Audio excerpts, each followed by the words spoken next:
Commissioner, Your Excellencies, students, ladies and gentlemen.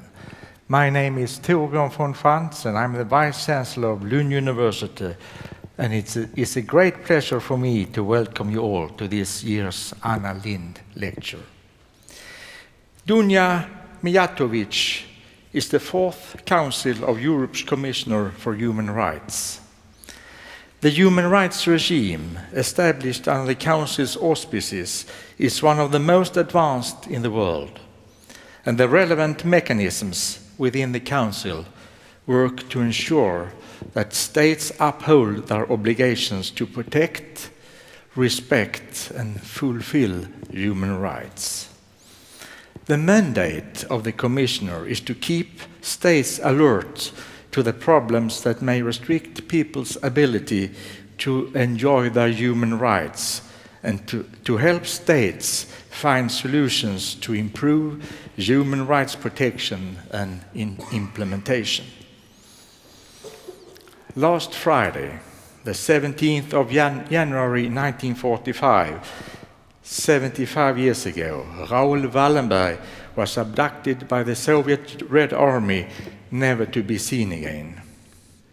And next week, on the 27th of January 1945, the Nazi concentration camp Auschwitz was liberated. Lund University is proud to be the custodian of the digitized and translated Ravensbrück archive. The archive includes more than 500 handwritten, in-depth interviews giving witness to their experiences and suffering of Polish survivors from Ravensbrück concentration camp. It is essential that the memory of the Holocaust is kept alive for the coming generation.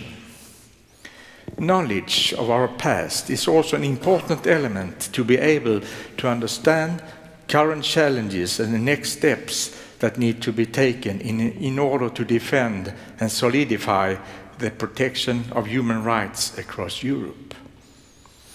It is not an understatement to conclude that the current complex geopolitical situation, both in Europe and elsewhere, is not very conducive towards human rights and humanitarian law.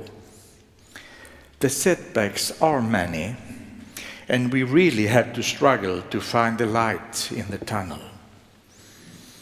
Human rights is a prioritized subject within Lund University, and I'm proud of the research and education at both undergraduate and graduate levels, which is taking part at many institutions in this university.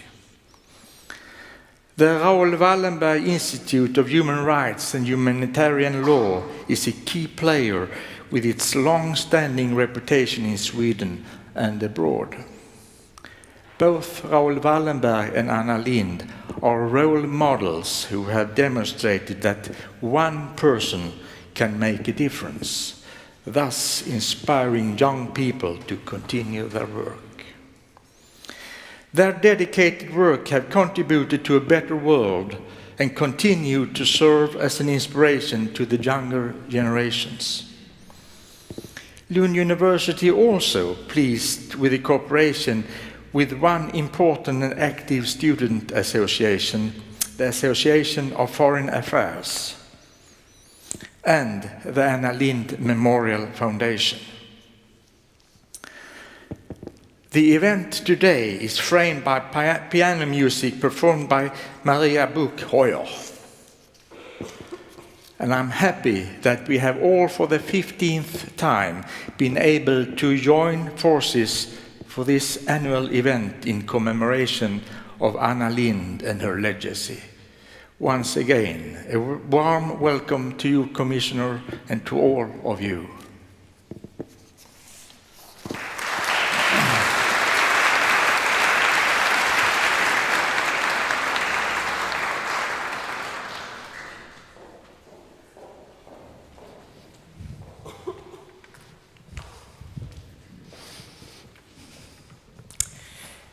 Dear all, dear friends, It's a great pleasure welcoming you all here today.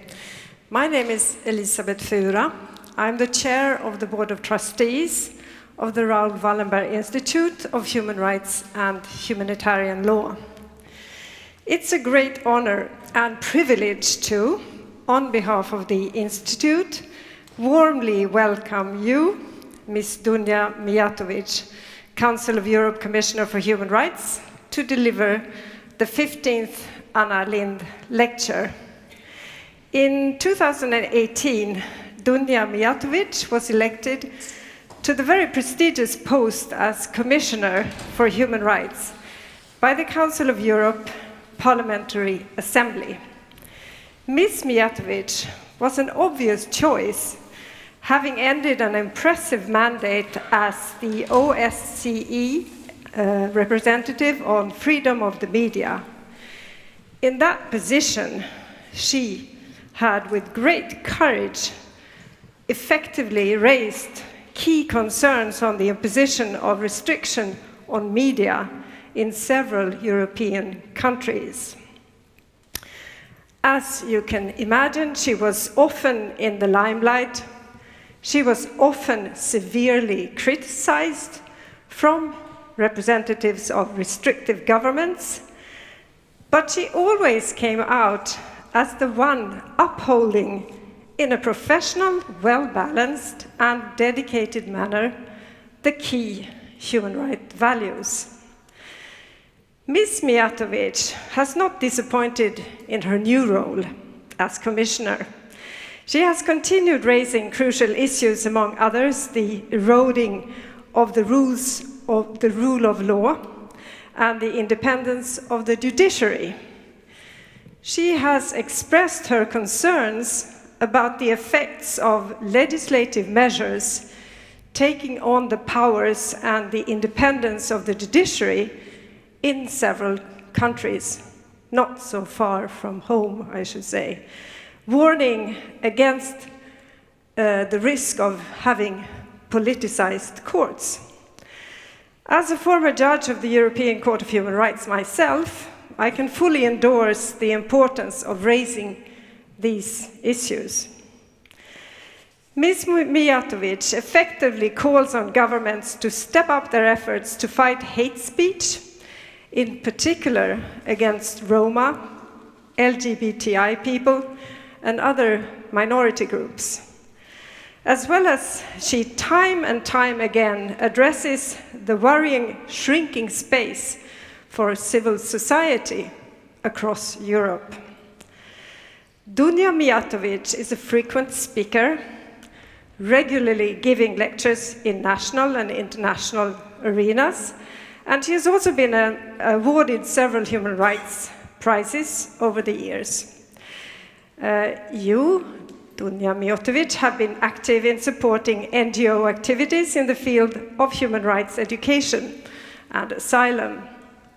These days, the world needs personalities such as Dunja Mijatovic, since we persistently have to watch over the development of human rights to keep human rights alive, real, and effective.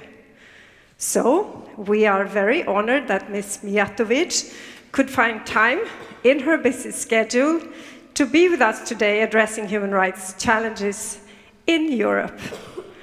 Once again, a warm welcome. We are looking forward to listening to your insights and perspectives.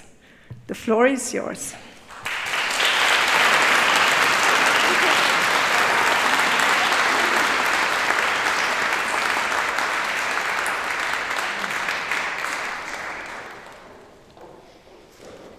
Vice Chancellor, Excellencies, distinguished ladies and gentlemen, it is a great honor to be here. It is also wonderful to listen and to hear so much praise about the work I'm doing together with my team, and I appreciate this very much. It is wonderful to be back to Lund and to have this unique opportunity to talk about the challenges of our time. I can hardly see a better occasion than today's lecture to hold a conversation on human rights in Europe in this particular period of time. I would like to thank University of Lund, Raoul Wallenberg Institute, and Anna Lindh Foundation for giving me this pleasure and honor to talk to you today. It is also wonderful to be one of many distinguished speakers before me who came to keep the memory of Anna Lindh alive. Anna Lindh passionately defended multilateralism and European fundamental values. And she once said, "Resignation is our greatest enemy." And I could not agree more. I think we should never give up, no matter how difficult it is and no matter how difficult the times are. As we already heard from distinguished Vice-Chancellor, exactly in 1 week from now, next 27th of January, annual commemorations will be held to remember the Holocaust in many countries. These events provide an opportunity to remember the horrors of the past and to reflect on their significance for our own times.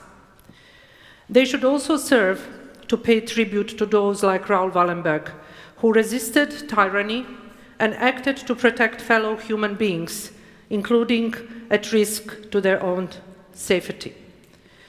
On Friday last week, I attended a ceremony in Strasbourg at the Council of Europe, where Raoul Wallenberg Prize was awarded to Amani Balour, a Syrian doctor, for the major role she played in saving hundreds of civilians who had been injured as a result of conflict in Syria. Her persistence, her courage, her wisdom was an inspiration for all of us. And it is also wonderful to still see there are people that we can call real-life heroes.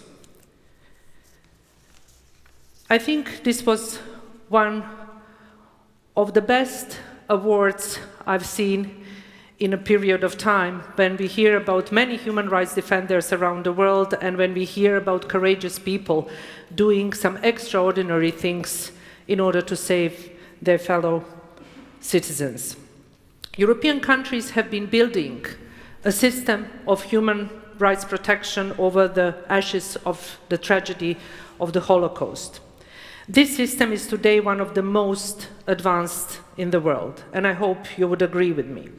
On the whole, over the past 70 years, our European family has become bigger, freer, safer, and more democratic, but not necessarily less turbulent.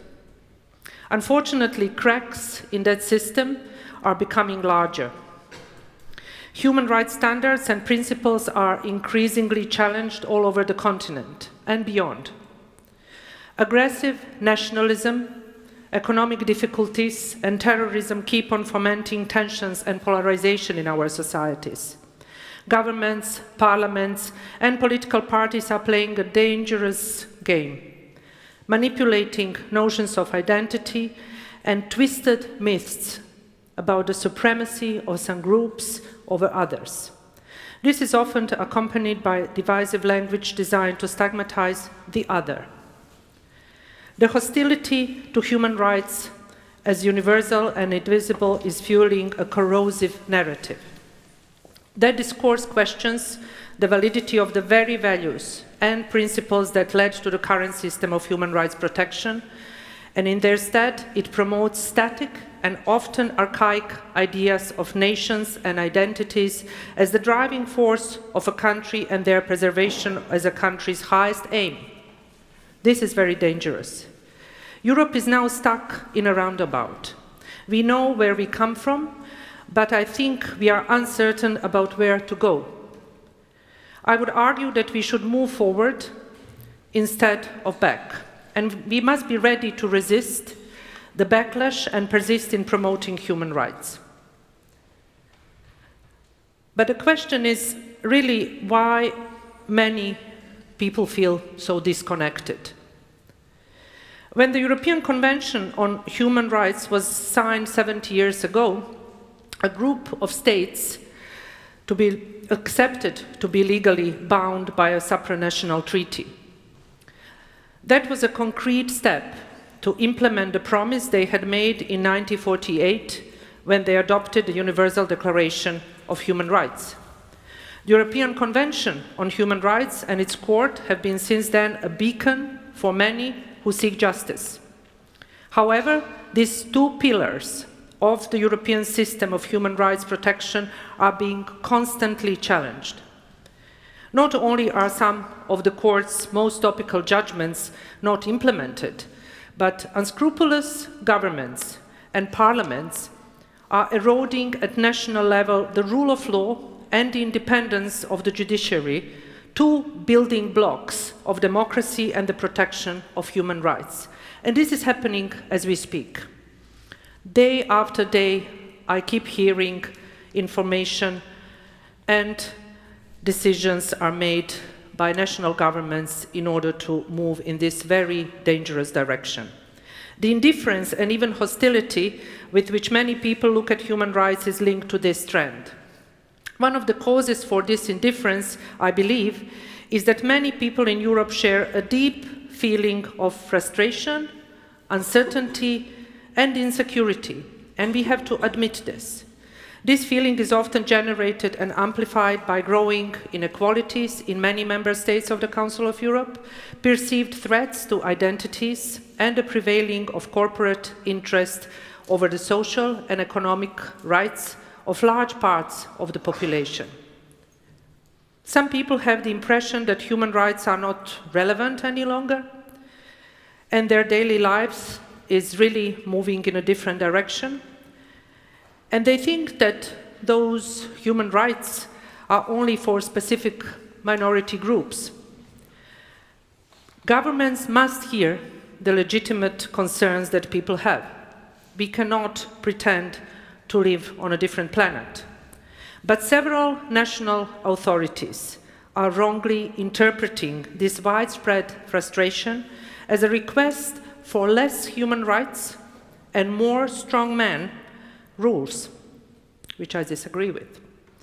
Other governments and mainstream parties are battling with increasing unpopularity and try to boost support by adopting the agenda of clearly xenophobic, misogynist, and extremist groups. From a human rights perspective, this is a wrong response which bears pernicious effects. Even if we leave human rights aside, authoritarian agendas that play on divisions and fear-mongering are not the answer to people's legitimate grievances. Such policies have proven to be manifestly incapable of ensuring well-being of any society. Last month, I carried out a mission to my home country, Bosnia and Herzegovina, to focus on the situation of migrants. It was the one topic that I was trying to cover. I went in particular to an improvised camp called Vučjak in the northwest of the country. That visit followed the one to Greece, where I went to the islands, particularly Samos and Lesbos, that I carried out in October.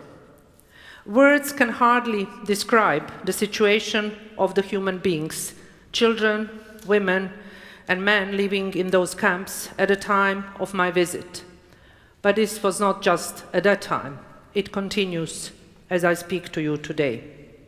For this reason, instead of explaining to you what I've seen, I would like you to see few pictures. Several really excellent photojournalists took, Georgos Moutafis and Damir Shagol, during my trip. And I think it is much better that you see the situation that I encounter during this visit.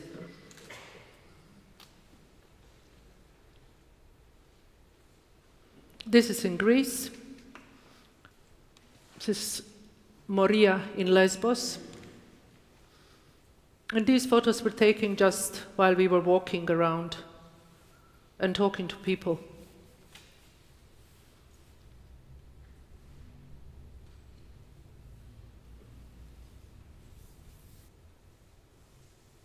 This is now already Samos. an island where now at this stage there are more migrants than local population.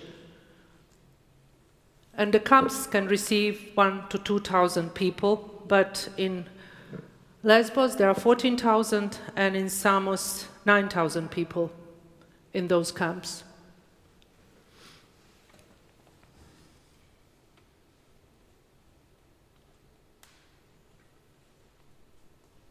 And the important thing here is also to share with you that nobody during these trips, and I'm here talking about governments and civil society and international organizations, said there is a lack of funds or lack of financial aid. They all said they have enough.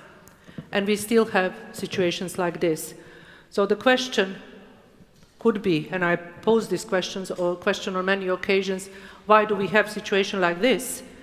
My answer to this, there is simply lack of political will in order to change the course of migration. This is Vučjak, this is in Bosnia and Herzegovina, near Bihać.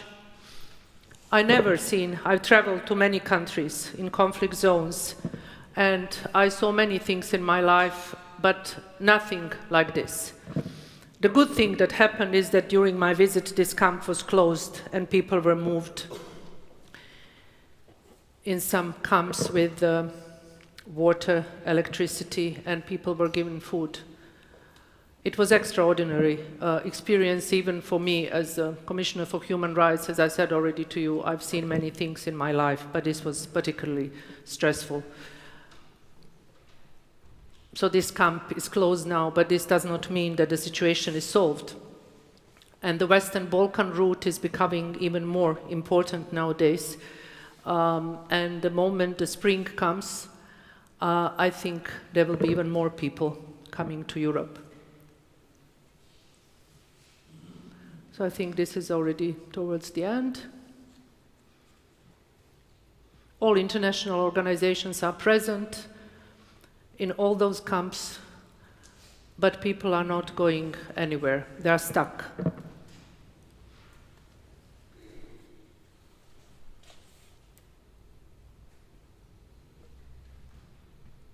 So that's it, I think. In a way, I think it's important to say that according to my knowledge by now and the trips I undertook during these 2 years since I was appointed Commissioner for Human Rights, the treatment of migrants is one of the litmus tests of a society's commitment to human rights, in my view. And many governments are failing these tests for different reasons. While some governments and local authorities are fully aware of the situation and wish to engage, certain political actors and media are contributing to spreading disinformation and pandering to the fears of local populations by propagating falsehoods about migrants. Now I would like to talk a bit about women's rights, about misogyny and the subjugation of women. Migrants are not the only targets of such anti-rights policies that we are seeing around Europe and that many governments are promoting. Women are also becoming the victims of retrogressive laws and policies in several European countries. Despite undeniable progress on women's rights over the past decades, and this needs to be recognized, I mean, we came a long way. So many things have been achieved, but still what I've seen in the past visits in several countries, more and less democratic, is something that we should really worry about, particularly when we talk about sexual and reproductive rights, because they are being threatened more and more. Women face endless cases of sexist hate speech, especially on the internet. Sexist hate speech is a long-standing problem in Europe, and this is an issue that I was engaged for many years by now. What they are experiencing is threats of murder, sexual assault, or rape, and this is happening on a daily basis, offline and online. There are thousands of cases documented constantly. Misogynist hate speech also goes together with physical violence against women, a serious human rights violation that remains a pervasive problem in all European countries. Even when states decide to act, they face very strong resistance. A case in point is the Council of Europe Convention on Preventing and Combating Violence Against Women and Domestic Violence, known as the Istanbul Convention. While we can certainly be glad that already 34 member states of the Council of Europe ratified this convention, the political leaders and ultra-conservative movements have been sowing confusion and spreading false narratives about the Istanbul Convention to obstruct its ratification and particularly implementation. Under the pretense of defending traditional values, those groups use the Istanbul Convention as well as other progressive initiatives to attack gender equality, as well as the human rights of LGBTI people, and reinforce harmful stereotypes about the roles women and men should have in society. Our freedom to speak out and manifest our dissent is coming increasingly under attack. And this is happening in 21st century, when we thought we achieved something and certain rules are known. We have conventions, we have resolutions, we have these wonderful words on paper, and we should be very proud about everything what we achieved. But the challenges and what is actually happening in the field is quite different. I have observed a worrying retrogression in the safety of human rights defenders and journalists and increasing restrictions on their ability to work in growing number of European countries. They face a variety of reprisals, illegal deprivation of liberty, abusive checks and surveillance, smear campaigns, threats and intimidation. Many I visited in prison. Some have been physically attacked, subjected to ill treatment, abducted and even killed. This toxic atmosphere poisons democracy. Attacks against journalists and human rights defenders have a broader significance. If journalists and human rights defenders are not able to do their work freely and in safety, it becomes much more difficult to shed light on human rights violations, corruption, or misuse of power. Citizens are less informed, and their access to justice is hindered while repressive forces thrive. To add insult to injury, investigations into crimes against journalists and human rights defenders drag on for years. The actual perpetrators are sometimes brought to justice, but those who mastermind such crimes are rarely identified or punished. I follow closely 2 murders of investigative journalists in Europe. Jan Kuciak and his fiancée in Slovak Republic that is moving in certain direction in order to avoid total impunity. And then, of course, the case that many of you heard about, Daphne Caruana Galizia from Malta, an investigative, courageous journalist that was brutally killed, assassinated in 2017. Many governments have also become increasingly intolerant towards public demonstrations of dissent. Faced with the multiplication of protests, authorities in several countries have taken legal and other measures to jeopardize or tend to erode the right to freedom of peaceful assembly. These measures range from harsh policing of demonstrations and bans on and dispersals of assemblies, to changes in legislation aimed at increasing the possibilities of sanctioning persons organizing, participating in peaceful assemblies. The resurgence of anti-Semitism and other forms of racism and discrimination and a largely insufficient response by the authorities is an indicator, in my view, of the growing political and societal acceptance of these dangerous ideas. It also shows that European countries have not learned the lessons of past tragedies. 75 years after the liberation of Auschwitz and 25 years from the genocide of Srebrenica, hate, denial, and ignorance continue to be propagated, desecrating the memory of millions of people and vilifying the victims who survived. Those tragedies did not happen by accident. They started when human beings were singled out because of their identity. They took shape with public discourse that dehumanized the other and marginalized critical voices. They resulted in a deliberate acts intended to destroy a group of people in front of the indifference of those who did not feel concerned by the situation. And yet today, Jewish cemeteries are regularly desecrated in several countries. Anti-Semitic offenses and violent attacks on Jews and Jewish symbols are on the rise, in particular in countries where far-right parties are increasingly popular. Nazi symbols are regularly exhibited in public, especially in stadiums. Muslims are also among the preferred targets of extremist groups and of some mainstream politicians in many Council of Europe member states. It is embarrassing and it is dangerous that in many European countries, Muslim women are frequently assaulted for wearing face veils or headscarves. Mosques are being attacked. Discriminatory practices make it difficult for Muslims to get a job or house or citizenship.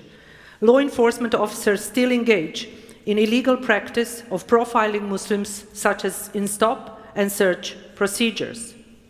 We should not forget about Roma. Hate crimes against Roma also remain very common in Europe.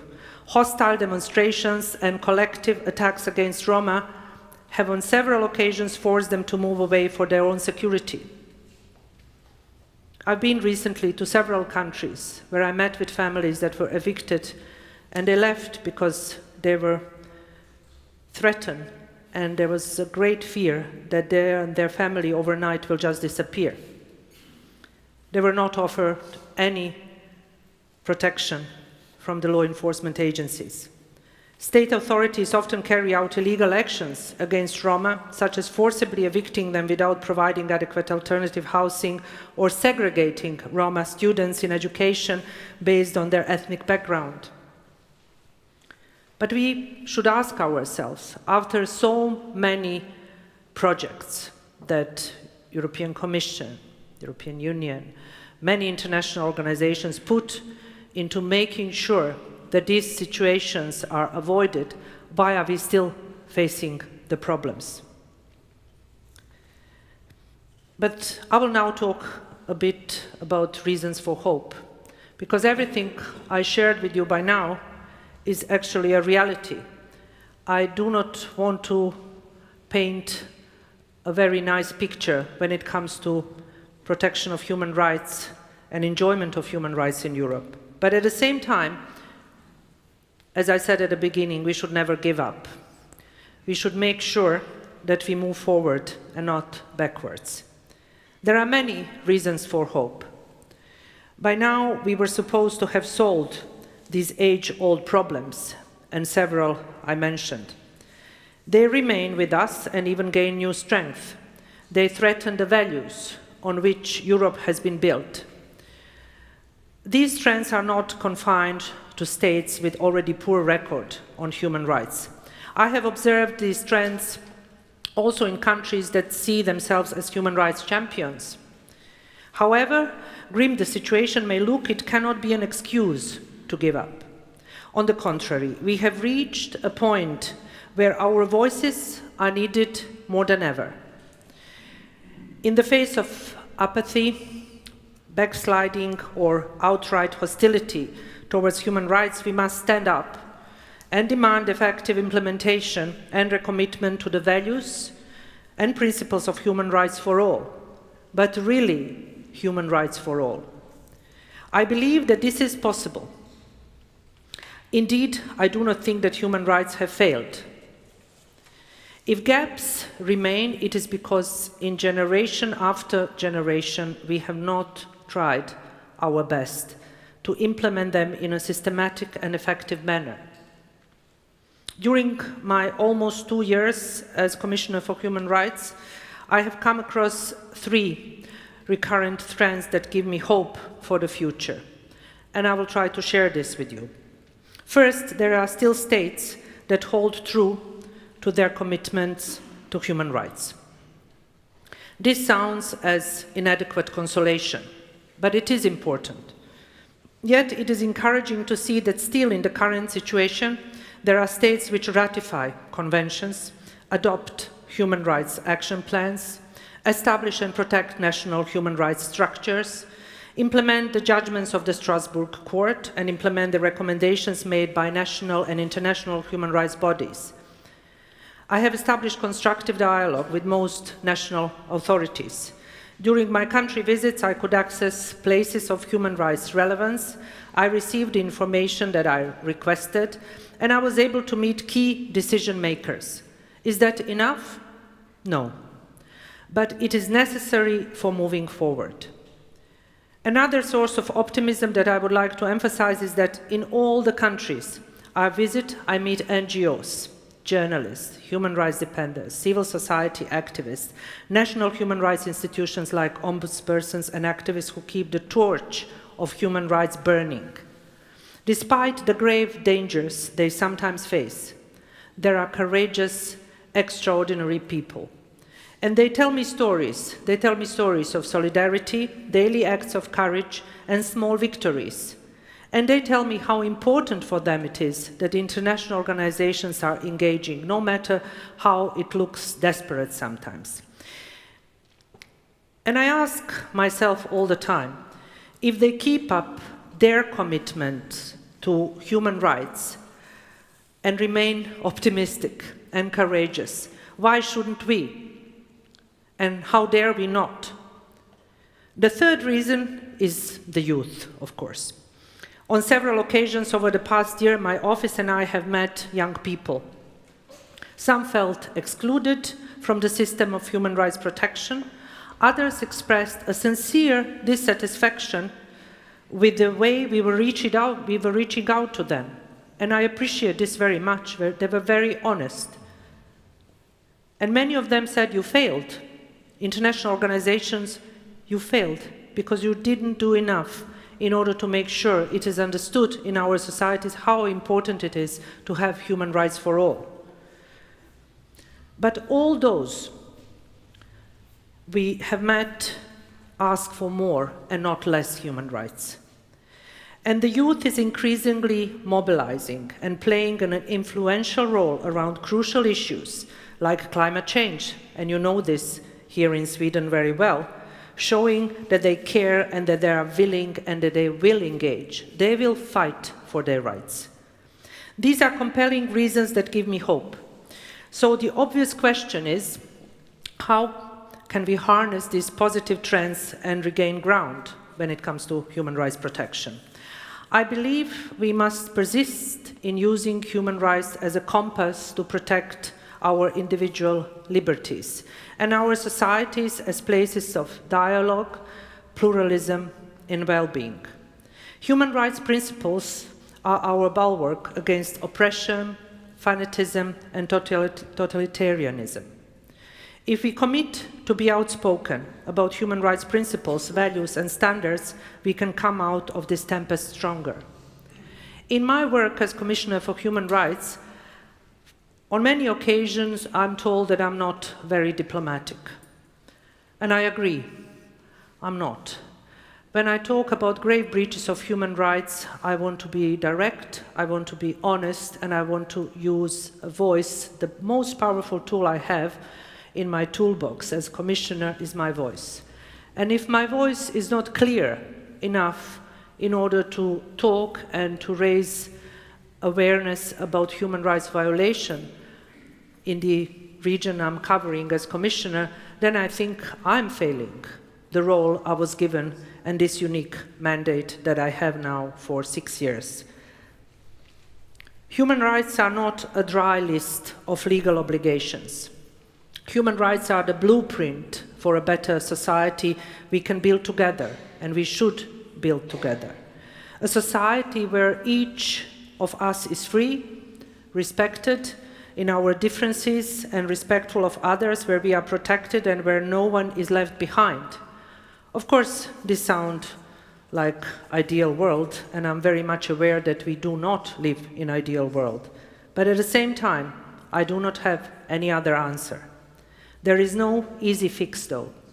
We will need patience, commitment, and courage. But we will also need persistence. I often raise many of all of these points with ministers and members of parliament. They are usually my main interlocutors, and they are usually the ones that are angry at me all the time. They are usually not really eager to listen what I have to say, but I do listen.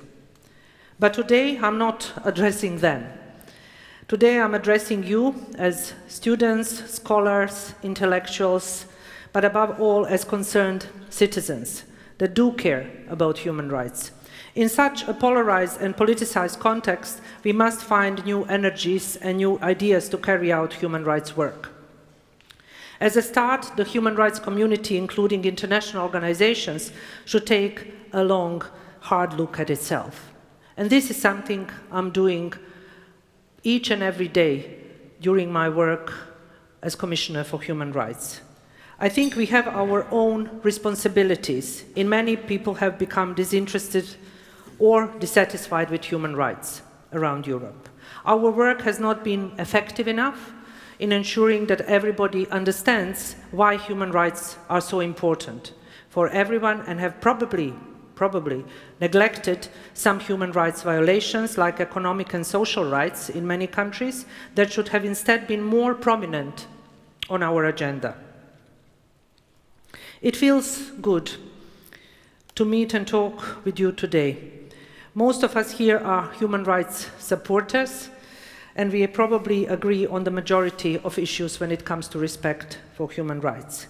But I think it would be a big mistake to remain in this echo chamber and not to talk with and listen to those who think differently, who feel excluded, or who, in a cacophony of voices and overdoses of information, feel confused.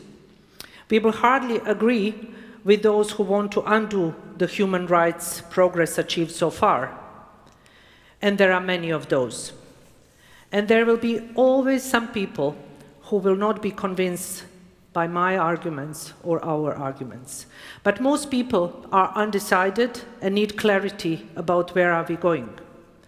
We can strive to provide that clarity, not only by telling, but also by showing that human rights really matter.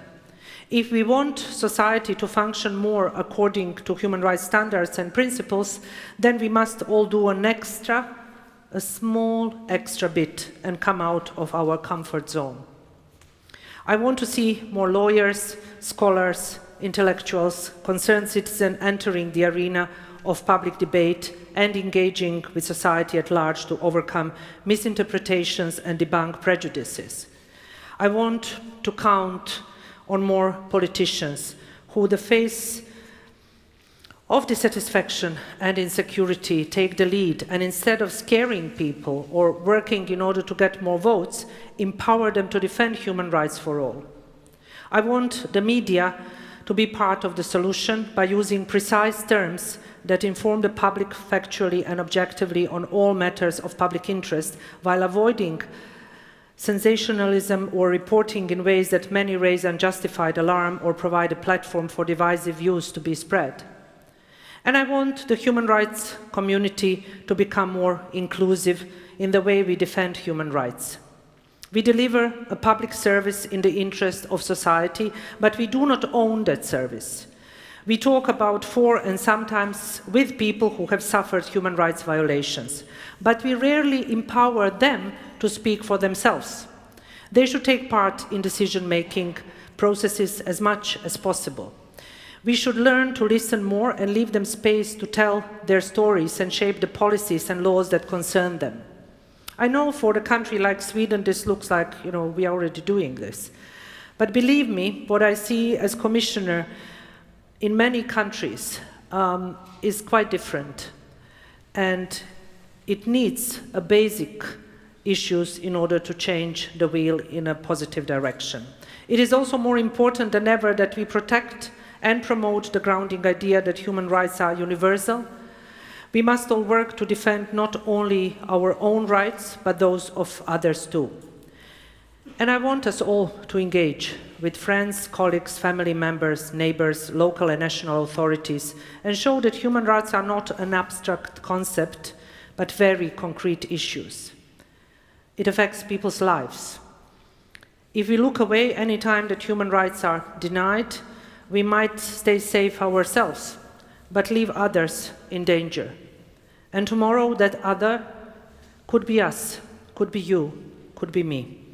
Defending human rights is about the big and the small actions we take every day to stand up for justice. It is not easy, it is very difficult, but we should never give up.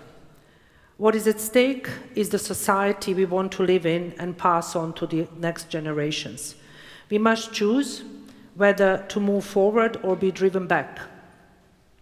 That choice will determine whether we strengthen our freedoms or relinquish them, promote participation or undermine democracy, empower people or marginalize them. It's our choice. Meetings like today's lecture are a great occasion to pause, reflect and regain energy to reach the last mile, and the next mile, and the next. And until there is no gap, if possible, on the journey we started quite some time ago. Thank you very much.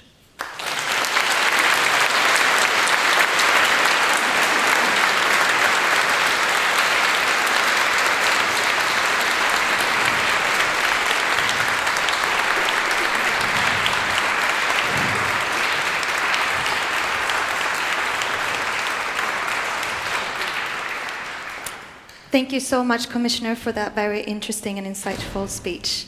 We've now arrived to the point in the program where we have some time for some questions. If you'd like to ask a question, please raise your hand, and if I give you the word, a mic will come to you. All right, just in the middle here. Yes, there will be a mic to you. There you go. Thank you for a brilliant survey of very many issues in this challenging field. I'd like to ask you whether you see hope in two contexts. One is in Bosnia-Herzegovina and whether those communities will come together in some way. I went to the website of the universities of Sarajevo and Banja Luka today, and they do look very promising, whereas what one hears in the media is the bad news rather than that. But secondly, the Court of Justice of the European Union has referred to Poland, Hungary, and other countries not respecting European law. Do you see the European Union as, in fact, taking firm actions in order to attempt to change that situation? Thank you for this question. I mean, first one is, I have to be personal in order to be very honest with you. When it comes to my country, Bosnia and Herzegovina, of course, there is a hope.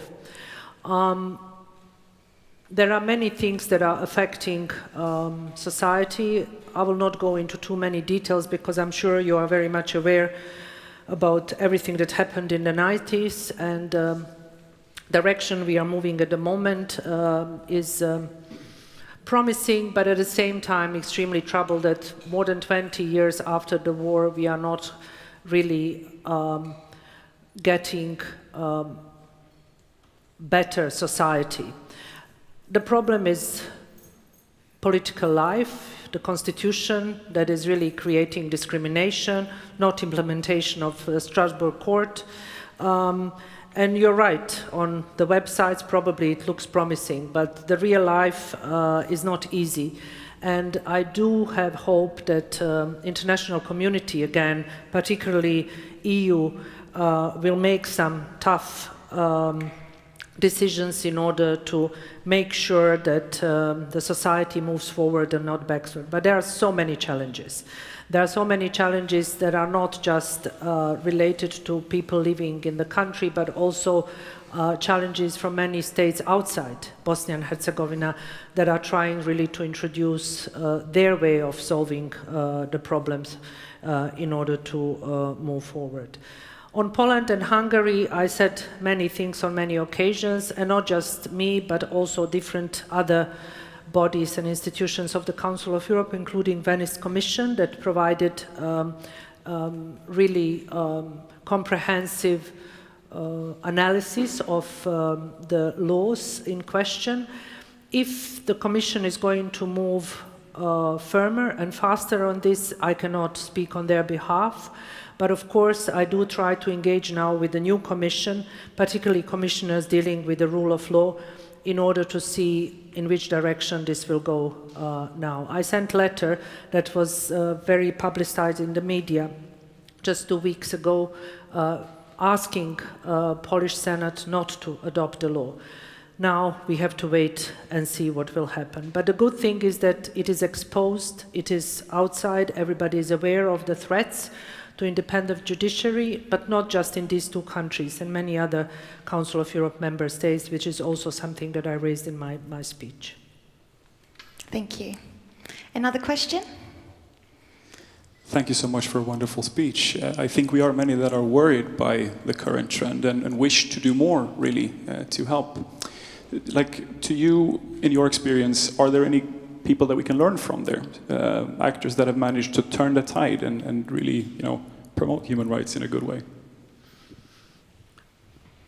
I think, those people that are actually changing this grim situation and people that are actually giving me hope are people that I mentioned. There are, our fellow citizens, activists in many countries.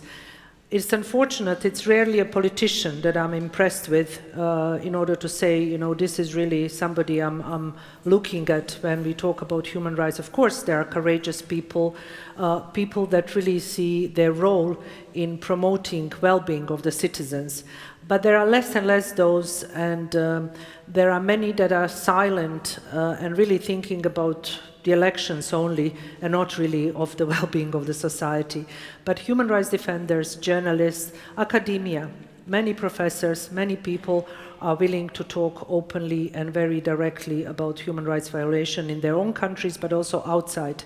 And this is something that really can change if there are more voices that are seen apart from international organizations in order to change situation in some of the countries. Sometimes it's a small drop of hope, or a person being released from prison, or charges dropped in the case that certain journalists or human rights defenders has to face in their own countries.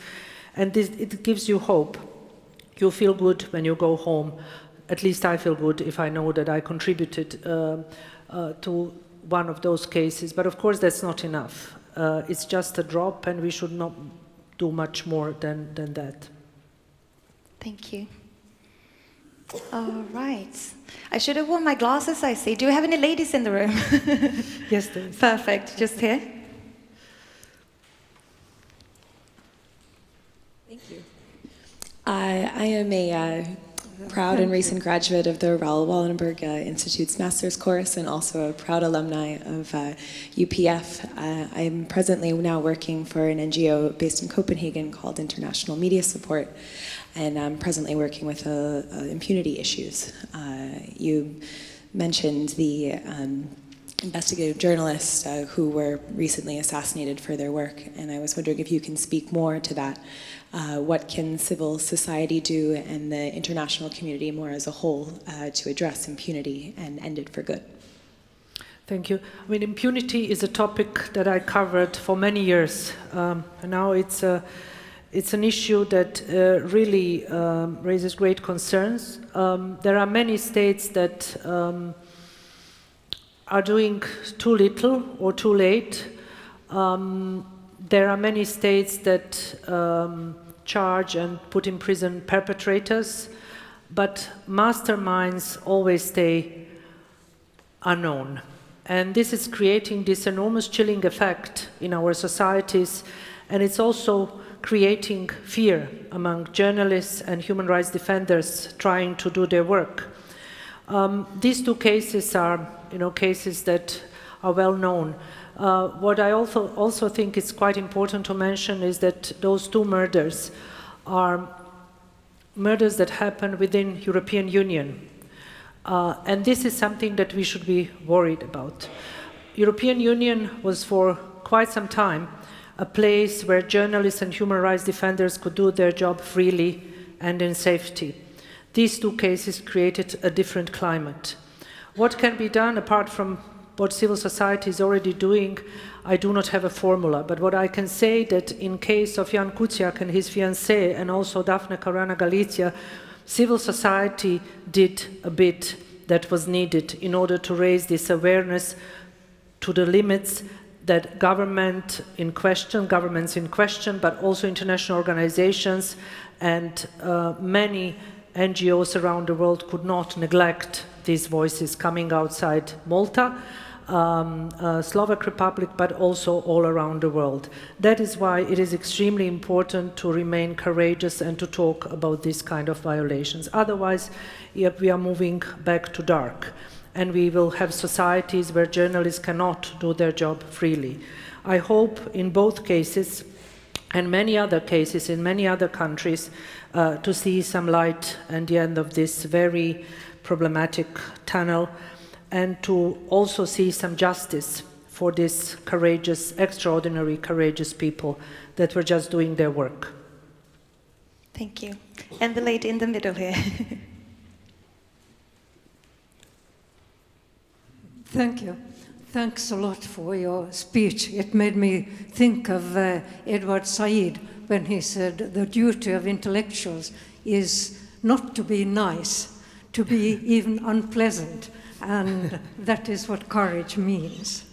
I have one question. You did not mention indigenous peoples at all, and in order to put together the rights, the human rights of indigenous peoples, and their struggles, especially in Sweden, also in Finland, Norway, Russia.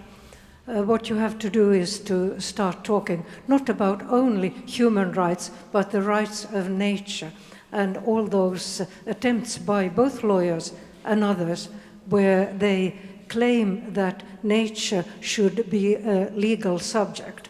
Unless we have that added to our human rights, indigenous people's rights are not going to go forward. I would like to have your opinion on that. Thank you. Thank you very much for this. You're very right. I did not mention indigenous people, but this does not mean in any way that this is an issue that I would neglect as a Commissioner for Human Rights. Particularly when it comes to issues that you mentioned, also the environment. It is an issue that, together with my team, I'm closely following. When it comes to all minorities, I mentioned several groups of people, communities that are constantly attacked throughout Europe, but the topic of indigenous people is also dealt with by the Framework Convention of the Council of Europe and many other bodies that are also providing us with very important information in order for me to be able to tackle this issue more prominently.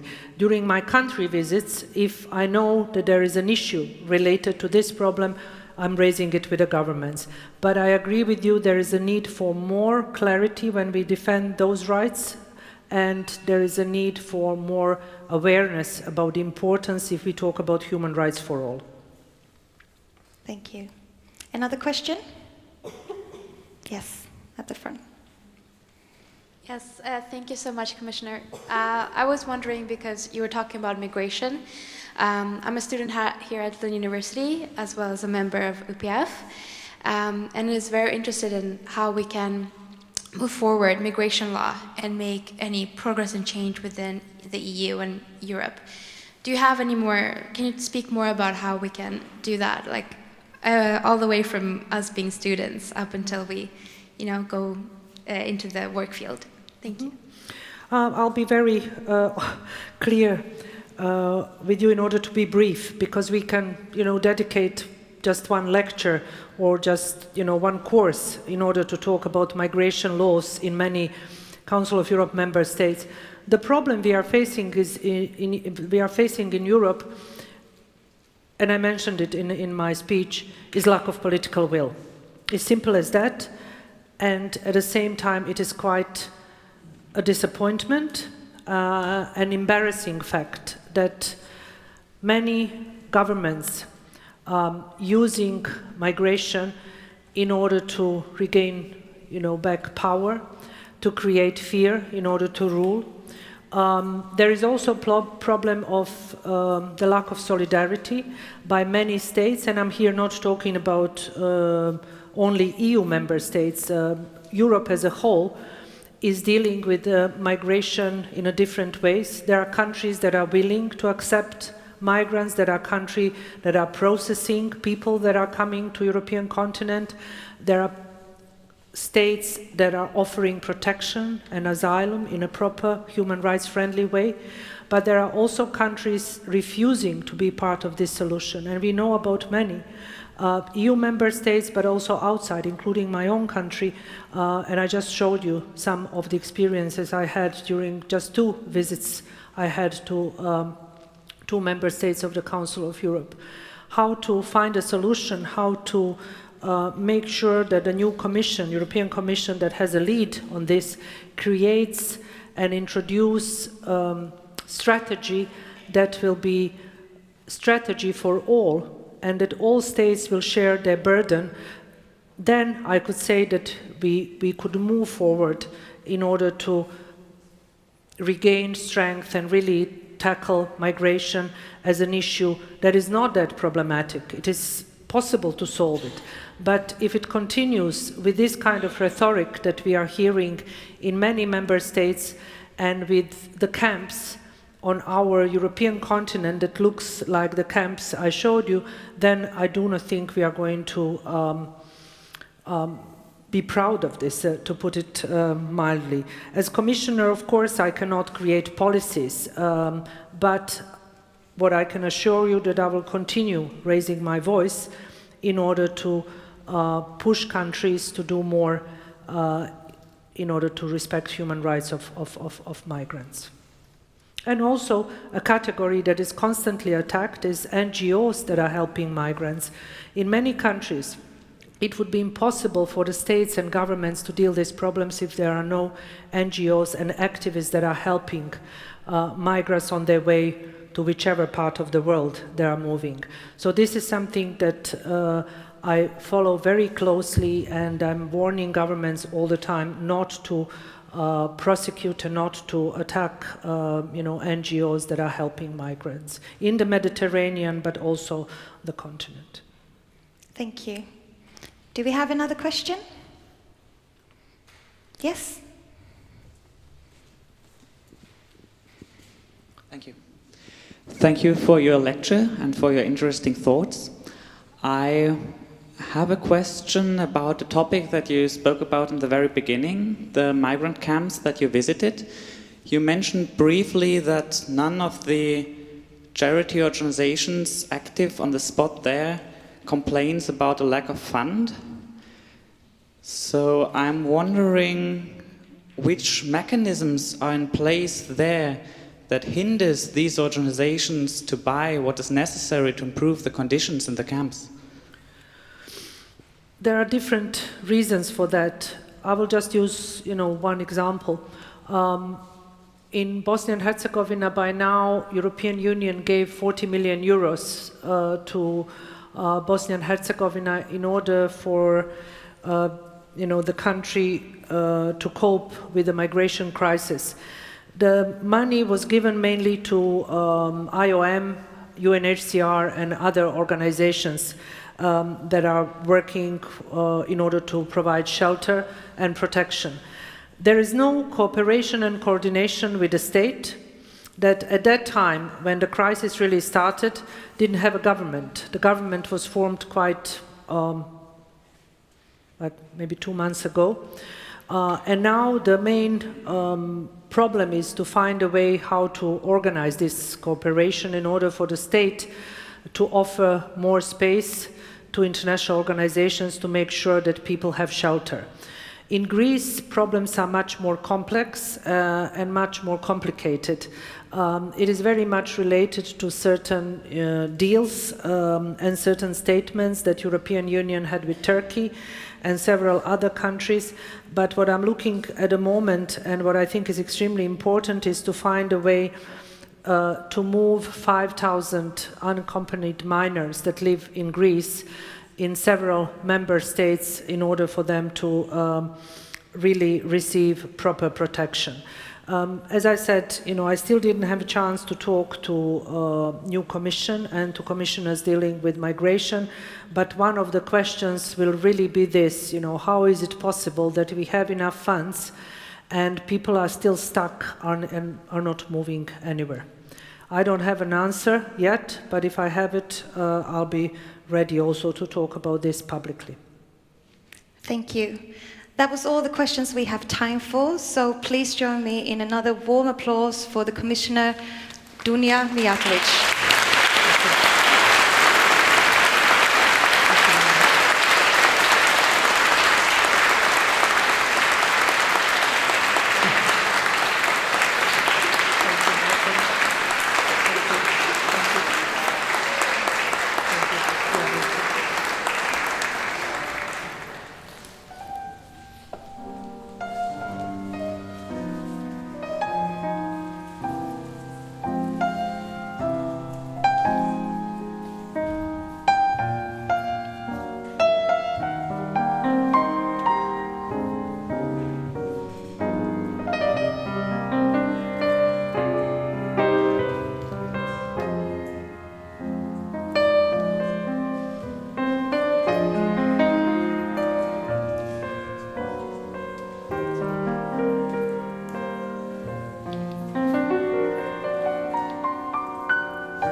My name is Peter Örn, member of the Anna Lindh Memorial Foundation. Dear all, dear Commissioner, I'm convinced that you are one of them who can turn the tide. Listening to your extraordinary lecture of I will remember how you reminded us of the horror of the Holocaust, how you described the challenges of our time, how you stressed the importance of courageous people, and how you warned us of the cracks in the democratic structures, and how you forced us to go forward on and try to include those who feel that they are excluded. And I will never forget the pictures of the refugee camps that you share with us. I worked for Red Cross movement in the 90s. I traveled a lot, and I can see that the refugee camps are still the same. The faces of the children, faces in the eyes of the mothers and the fathers, the dark skies, the rain, endless rain, and the lions queuing for food. And really, I will never forget your question, why is the situation like this? And your answer, because of the lack of political will. I knew Anna Lindh personally. She was one of them who could turn the tide. We were both young politicians at that time for different parties. She was a young social democrat and I was a not that young liberal. But though different parties, we had a belief that we shared the struggle for what you said, dear Commissioner, struggle for a better society or a better world to live in. And that kind of friendship is necessary, I believe, in a time of fake news, of hate on social media, in a time when world leaders take the lead into darkness of lies and conspirations.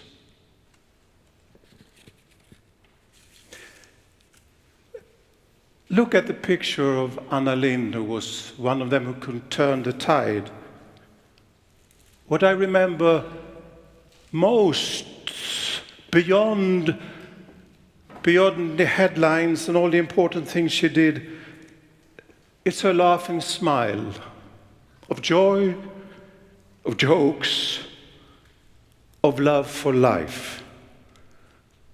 We were the same generation. I'm grey-haired now and white-haired even, and she will remain young.